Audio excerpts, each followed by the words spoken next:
Type giant Sumerian tablets into YouTube's search bar right now, and I already know what you'll get. A 10-foot alien king striding out of a spacecraft over the Persian Gulf. A pyramid built by giant hybrid overlords. A guy in a converted garage insisting the Anunnaki stood 7 meters tall, and that NASA has the skeletons locked in a warehouse somewhere. I know because I watched about 4 hours of it, for research, mostly for research. Somewhere around hour 3, I had a genuinely irritating thought. Not one of those videos had opened an actual tablet. Not a translation, not a museum catalogue number, not one cited line of cuneiform. Just the same recycled claim repeated with slightly more dramatic music each time. So here's what we're actually doing today. What did Sumerian and Akkadian tablets name as giants? The real texts sitting in the British Museum and the Suleymaniye Museum right now. Where did these 6 beings come from, and how were they described? And why does modern internet mythology skip past every one of them to invent a species that isn't in the source material at all? Welcome to BlackMythora. 6 giants, real tablets, 0 aliens. To be fair, the confusion starts somewhere honest. The word Anunnaki is real. It shows up in inscriptions from the reign of the ruler Gudea, around 2100 BCE, and it likely means something close to princely offspring. But it was never a species, and it was never fixed. It was a title applied inconsistently across centuries to a shifting group of major gods. An, Enlil, Enki, sometimes Inanna, depending which text and which century you're reading. No tablet gives them a height, no tablet gives them a home planet. That part got bolted on in 1976 by a writer named Zecharia Sitchin, and we'll get to exactly how later, because it matters more than you'd think.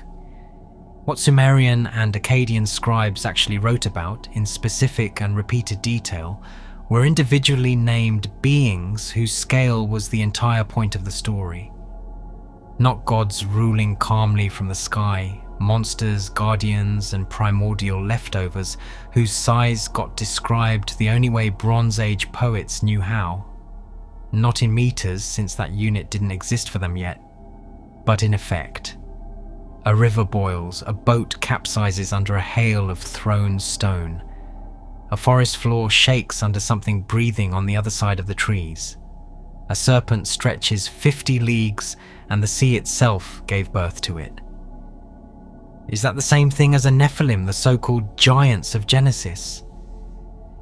It's a fair question, since people mash the two together constantly, online. But the answer is no, not really. The Hebrew word Nephilim doesn't actually translate to giant at all.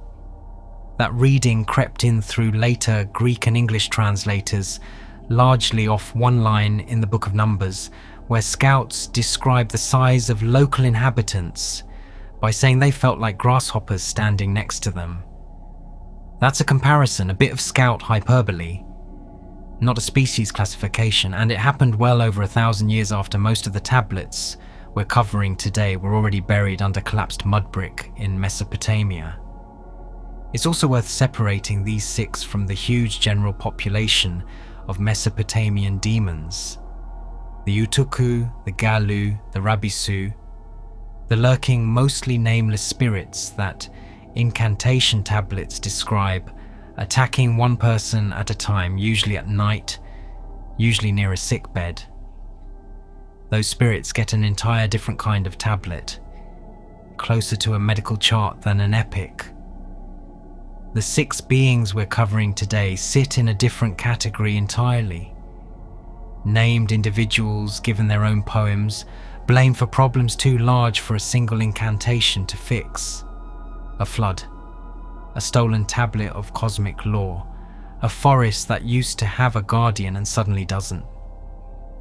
That's the actual dividing line ancient scribes drew between an ordinary demon and something worth calling a giant, and it has nothing to do with height. Most of the 6 tablets behind today's video, by the way, came out of the same building. The Library of Ashurbanipal in Nineveh on the east bank of the Tigris near modern Mosul. Austin Henry Layard and his assistant Hormuzd Rassam pulled tens of thousands of clay fragments out of that library's ruins between 1849 and 1853, shipping crate after crate back to London before anyone in the field could even read the script fluently. A huge share of what we know about Mesopotamian monsters, giants included, comes from that one collapsed room. One archive, 6 beings. Not one of them needed an alien backstory to be terrifying, and I'd argue most of them are worse without one. So let's meet them. Not in the order you'd expect either, because the biggest one isn't first and the most famous one isn't last. Start with the one that breaks the pattern immediately, because he isn't a monster at all. Lahmu. The name means hairy or shaggy in Akkadian, and it's one of the oldest divine names on record. Older than Marduk. Older than most of the pantheon you'd actually recognize by face. In the Babylonian creation epic Enuma Elish, recovered by Layard from that same Nineveh library in 1849, and finally published in a readable, connected form by another British museum researcher, George Smith. In 1876, Lahmu is one of the very first beings to exist. He and his twin sister Lahamu emerge from the mixing of 2 primordial waters, fresh water personified as Apsu and salt water personified as Tiamat, before sky and earth have even been pulled apart. But Lahmu's actual job in Mesopotamian religious life wasn't cosmology, it was security. Carved and molded as a naked muscular figure with a beard arranged into 4 or 6 thick curls, small Lahmu statuettes were buried under temple thresholds across the region. At Eridu specifically, guarding the gates of Enki's Abzu temple, to physically hold demons and sickness outside the building. Archaeologists have pulled these figurines directly out of foundation deposits from the Neo-Assyrian period, still positioned exactly where a priest set them roughly 3,000 years ago, facing outward, doing the one job they were made for the entire time nobody was looking. He usually wasn't working alone either. Lahmu is frequently paired in art with the Kusariku, a bullman figure standing the same watch beside him. And foundation deposits matching this general type have turned up under building floors from Nimrud to Ur, tucked into brick boxes exactly where a construction crew laid them millennia before anyone dug the site back up. Whole teams of archaeologists have made careers out of finding these little clay men still standing guard, alone in the dark, doing the one job they were built for. Here's the part that should genuinely surprise you. A being whose name connects directly to primordial giants and cosmic chaos spent most of his career buried in the dirt, protecting people. Not every named giant in Sumerian tradition wanted you dead. Some of them clocked in as security guards and never got a day off. Which brings us to the one where I have to be honest with you about how messy the sourcing actually gets. Kur is not a simple case. The word itself does triple duty in Sumerian, so it can mean mountain, it can mean foreign land, and it can mean the underworld itself, and specialists still argue about exactly when a given tablet is using it as a place versus using it as a personality with intentions. But in the composition known as Gilgamesh, Enkidu and the Netherworld, preserved on tablets recovered from that same Nineveh cache, Kur acts unmistakably like a being with a will of its own after heaven and earth are separated, and taking the sky, Enlil taking the earth, the goddess Ereshkigal gets dragged violently down into the netherworld, seemingly by Kur itself. The god Enki sails out in a boat to bring her back, and Kur fights him with stones, small ones thrown by hand first, then boulders the size of reeds, while the primeval waters attack the hull of the boat from the front like a wolf and from behind like a lion. We don't actually know how the fight ends. The tablet breaks off mid-scene. That's not a dramatic cliffhanger I'm building for you on purpose. That's a literal physical crack running through 4,000-year-old clay. And the scribes who copied this poem afterward apparently didn't care enough about finishing Kur's story to preserve the ending. They were more interested in getting to the Gilgamesh material that follows it in the same text. So, what was Kur actually? Best reconstruction, built out of the overlap between mountain, underworld and monster. A serpentine primordial force embodying the dangerous edge of the known world, the exact boundary where the Earth's crust met the ancient sea underneath it. Older than most of the gods who eventually fought against it.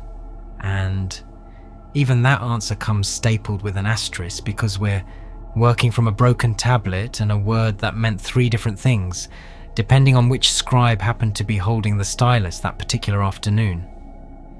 There's a second, stranger appearance worth flagging here, even though scholars won't commit to it being the same creature. The same composition opens with an older prologue about a single hulupu tree planted in Inanna's garden after a storm rips it loose on the bank of the Euphrates. Inanna waters it for years, hoping to carve a throne and a bed from its wood, and by the time it's grown, 3 things have moved in that she never invited. An unnamed serpent living at the roots, described as one who cannot be charmed. A bird of the Anzu type, nesting in the branches, and the demon Lilitu somewhere in the trunk. Gilgamesh eventually clears all 3 out for her.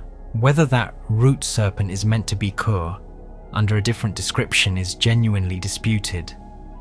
But it tells you something that a Sumerian audience could hear: serpent, unable to be charmed, living at the base of the world, and immediately understand the stakes without needing it spelled out.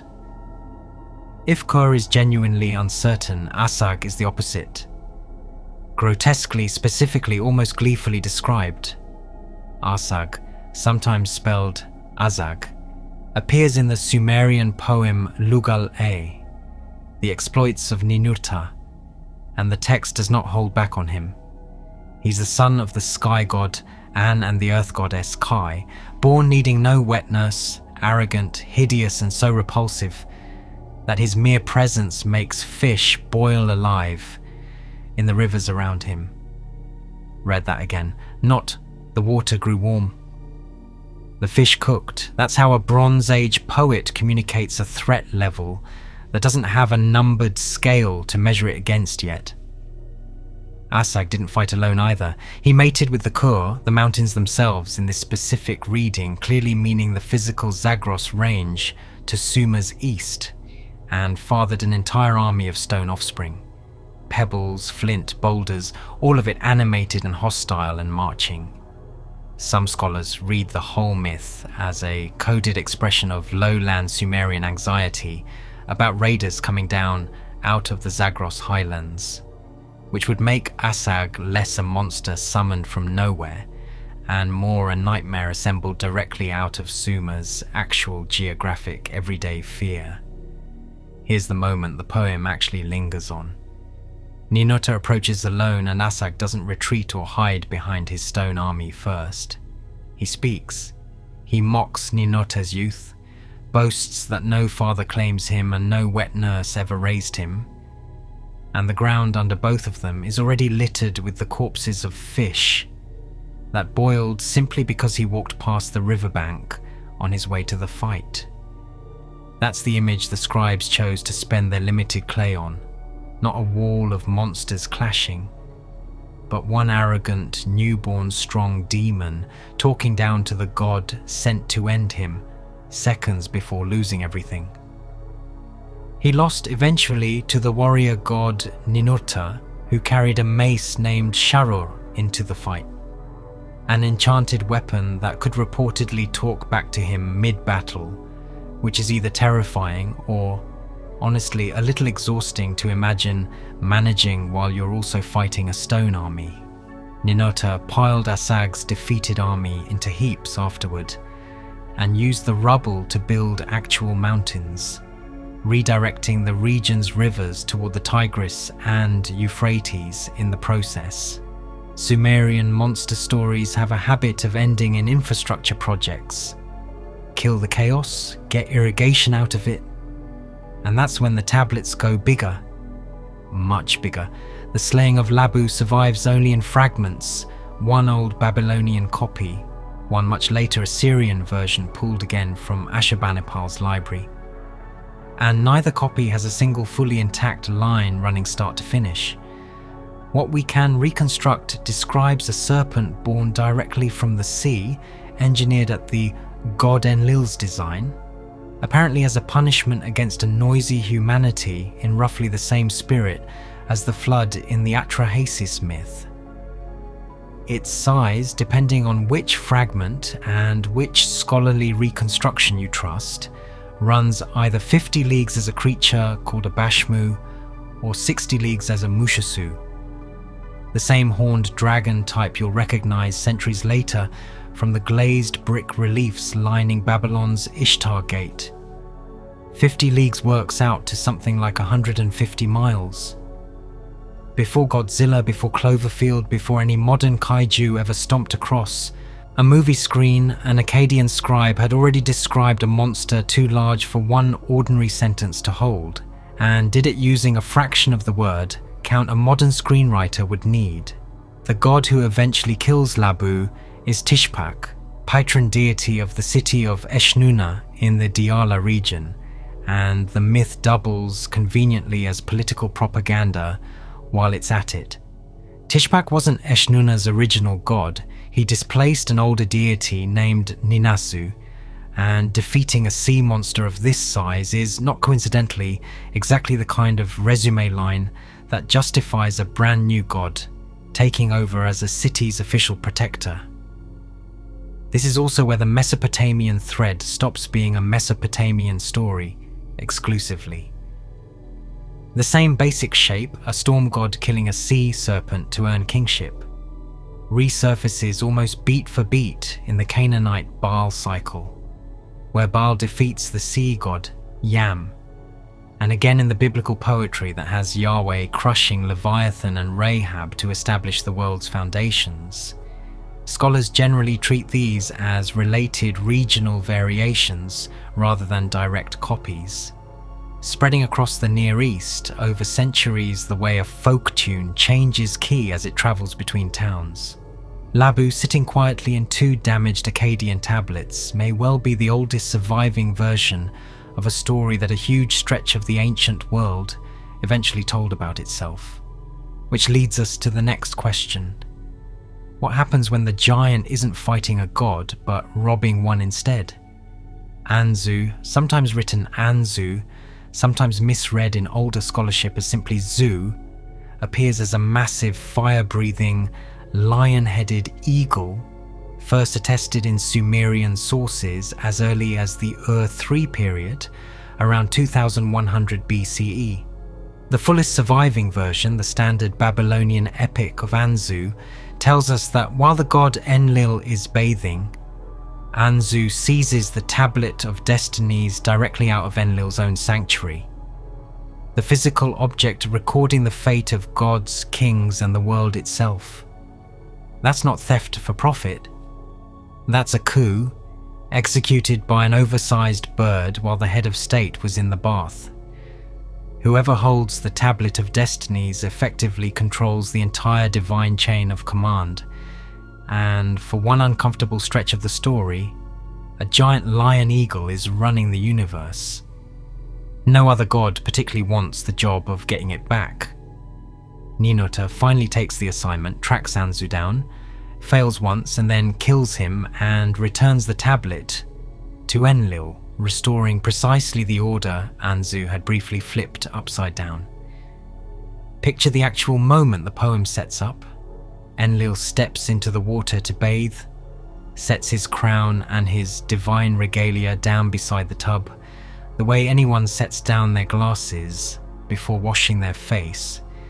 And Anzu, who has served in Enlil's own household this entire time, watching this exact ritual happen daily, simply reaches over and takes the tablet, while the god's back is turned. It's not a home invasion. It's an inside job, pulled off by someone who'd been trusted with the room for years. We actually know what this fight looked like to people living centuries later because of one specific surviving object, a gypsum wall panel, catalogue number BM124571, showing Ninurta chasing Anzu with a thunderbolt gripped in each hand. Layard sketched it on site and published it in his 1853 survey of Nineveh's monuments. It sits in the British Museum today, and as far as surviving Mesopotamian art goes, it's essentially a Bronze Age action still frame, a screenshot of a god caught mid-pursuit, 3,000 years before anyone had a word for screenshot. Which brings us finally to the one you've probably already heard of, and the one where the story stopped being simple sometime around November 2012. Humbaba, or Hawawa, in the earlier Sumerian poems written about him, guards the cedar forest, and by the time we reach the standard Babylonian epic of Gilgamesh, compiled sometime before 1150 BCE, he's the entire reason Tablet 5 exists. Gilgamesh and his companion Enkidu march for 16 days to reach him, and the traditional version gives you exactly what a monster story is supposed to deliver. A face described like coiled intestines, a roar like a flood, breath that could kill on contact, an aura of divine terror the texts call Melamu. They kill him. They cut down his forest. Roll credits on the episode. Except that's not actually where the episode ends anymore, because in 2011, a small mud-caked clay tablet turned up inside a batch the Suleymaniya Museum in Iraqi Kurdistan bought from a smuggler for roughly $800. Assyriologist Farrokh al-Rawi cleaned it, recognized it as part of Tablet 5, and brought in Andrew George, the scholar behind the standard modern English translation of the epic, to help finish the job properly. Together they translated 20 previously unknown lines in about 5 days of close work. Those 20 lines changed Humbaba. We now know the cedar forest wasn't the quiet, ominous clearing older translations implied. It was loud, full of screeching monkeys, a non-stop chorus of cicadas, birds arguing over territory in the canopy, and Humbaba sitting in the middle of all of it, treating the noise as entertainment, like some kind of forest court concert only he ever got invited to. He wasn't guarding an empty wasteland, he was living inside one of the most alive places in the entire epic. Walk through it the way the new lines actually describe it. Gilgamesh and Enkidu are 16 days deep into unfamiliar country, cedar trunks wider than a house rising in every direction, and instead of silence closing in around them, the canopy is doing the opposite. Monkeys are calling to each other overhead. Insects are keeping up a constant drone underneath that, and somewhere in the middle of it sits a being who was placed there on purpose by Enlil, specifically to keep this exact forest intact. He isn't lurking, he's already home, mid-afternoon, enjoying his own version of a concert, when two strangers with swords come walking through his front door, uninvited, and immediately after Gilgamesh and Enkidu kill him, the new lines hand Enkidu a moment nobody had ever read before. He looks at the felled trees and says, in essence, that turning the forest into a wasteland was wrong, and that it's going to anger the gods. I'm going to be honest with you, when I first read that line in translation, I had to stop and read it again. That's not a hero's victory speech, that's regret, spelled out in Cuneiform. 4,000 years ago, somebody wrote a story where killing the giant guardian of a forest came bundled with an environmental guilty conscience.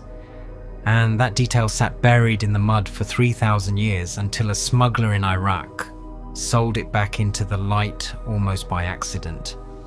So here's the actual question worth sitting with. If 6 real sourced, physically described giants were sitting in these texts the entire time, how did the internet end up more interested in a species that doesn't appear in any of them? Start with the mistranslation. The word Nephilim in Genesis never meant giant in the original Hebrew. It's more plausibly tied to a root about falling, likely describing beings who were cast down or exiled. The giant reading crept in through the Greek Septuagint and later English translations, largely riding on that one line in Numbers where Israelite scouts compare themselves to grasshoppers next to the size of the people they're scouting. A metaphor got treated as a measurement, and the mistake stuck around for roughly 2,000 years afterward. Then, in 1976, a writer named Zecharia Sitchin published The 12th Planet, arguing the Anunnaki were extraterrestrials from an undiscovered world he called Nibiru. Sitchin wasn't a trained Assyriologist, and no cuneiform text anywhere supports the claim, but the book found an audience academic Sumerology had never managed to reach because it offered something tablets almost never do: certainty, a clean plot, and aliens. A cable series built almost entirely around that premise started airing in 2009 and is still generating new episodes well over a decade later. Even mainstream science fiction borrowed the frame directly, a long-running franchise about ancient Egyptian gods being aliens who used a device called a Stargate leans on the same Sitchin-shaped skeleton, just filed under fiction instead of documentary. To be fair, none of that makes Sitchin uniquely dishonest compared to earlier pseudo-historical writing. Every generation seems to produce its own version of this same move, taking a genuinely difficult, fragmentary ancient text and replacing the difficulty with a single tidy answer. What's different now is the speed. A 1976 book took years to build an audience through word of mouth and radio interviews. A 2026 video makes the same leap in 9 minutes and gets recommended to 1 million people by lunchtime, and now there's a third layer nobody had to design on purpose. The algorithm itself, a video claiming 10-meter alien giants built the pyramids, gets clicks from people who've never opened a translation and never have to. A video walking carefully through a genuinely obscure Akkadian sea serpent myth, sourced from 2 fragmentary tablets and a lot of scholarly disagreement, asks more of a viewer, and it tends to get buried under the other option. The system isn't rewarding accuracy, it's rewarding certainty and spectacle, and Sitchin's version has both in a way 6-named, morally complicated. Occasionally regretful monsters simply don't. Pop culture did its own quieter flattening on top of all that. Anzu shows up today mostly as a demon you summon in the Shin Megami Tensei game franchise, stripped entirely of the Tablet of Destiny's plot that gave him a reason to exist. Lamu appears in similar franchises as a generic ancient god enemy type, with no mention anywhere that his statues were originally buried specifically to protect people from sickness. Even Dungeons and Dragons borrowed the general shape of these lion-headed hybrid Mesopotamian guardian figures for its Lamassu and Shedu monster entries, without much interest in where the myths actually came from or what they meant to the people who first carved them into temple gateways. None of that is automatically a crime against history. Games are allowed to reinvent monsters for their own purposes. But it doesn't mean most people's only contact with any of these 6 names, if they've had contact at all, arrives completely disconnected from the tablets, the excavations, and the actual 4,000-year-old anxieties that produced them in the first place. The more of these tablets I read, putting this list together, the more I noticed something the alien giant videos never seem to land on. None of these 6 beings are really about height. Kerr isn't frightening because he's tall. He's frightening because he controls the boundary between the living world and the underworld. Assag isn't a threat because of his size. He's a threat because he's built from the same mountains that produced Sumer's actual historical raiders. Labu isn't 150 miles long because Akkadian scribes were bad at estimating distance. He's that size because the flood he represents needed to feel completely unstoppable to anyone hearing the story. Giants in these texts were never really about scale. They were about consequence, the size of a problem too large for one person, one city, or even one god acting alone to solve without help. A boiling river is a plague nobody can stop. A stolen tablet of destinies is a government nobody currently controls. A guardian in a forest is the cost of taking something the land wasn't finished growing yet. Every one of these 6 beings is a genuinely human worry, just scaled up until it needed its own name and its own tablet. That's the part the alien theory quietly throws away. Once you decide the giants were a superior species from another planet, you don't have to sit with what they were actually standing in for. You get spectacle instead of a mirror, and spectacle is a lot more comfortable to watch. So go back to that opening search result. The next time YouTube serves you a 10-foot alien king climbing out of a spacecraft over the Persian Gulf, you'll know 6 giants were already sitting in the tablets, fully named, fully sourced, and considerably stranger than anything Sitchin ever invented. Nobody needed to build them a spaceship, a river that boils on contact, and a forest guardian who might have deserved a little more than he got, were already doing the work on their own. If you found out the monster guarding the forest was just following orders, would you still call him the villain of that story? Or would you start asking harder questions about the heroes who wanted his trees?